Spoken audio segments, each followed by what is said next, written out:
بوانا کے نواحی علاقے چک نمبر 223 رمانہ شمالی میں جناح کرکٹ لیگ کے زیر اہتمام کرکٹ مقابلوں کا انعقاد کیا گیا۔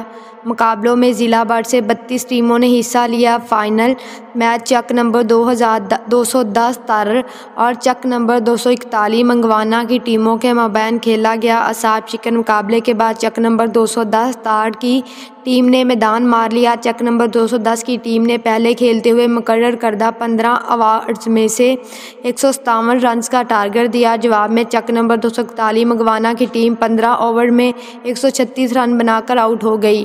چک نمبر 210 تارڑ کی ٹیم 20 رن سے فائنل جیت گئی اور اول انعام کی حقدار ٹھہری۔ شائقین کرکٹ اور سپورٹرز نے جیت کا جشن منایا، ڈھول کی تھاپ پر بھنگڑے ڈالے۔ اس موقع پر ایڈوائزر جناح کرکٹ لیگ چودھری علی حسنین چدر کا کہنا ہے، جناح کرکٹ لیگ کی سرگرمیوں کو فروغ دینے کا مقصد علاقے میں جرائم کی شرح کم کرنا ہے، نوجوان نسل کو منشیات کی لت سے بچانا ہے اور کھیلوں کی سرگرمیوں کو فروغ دینا ہے۔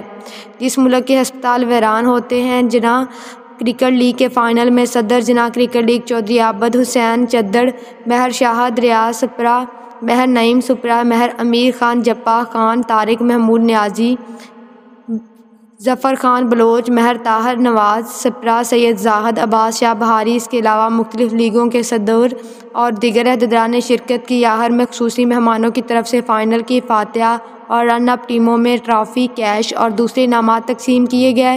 رپورٹ ملک جعفر علی، بیورو چیف چنیوٹ۔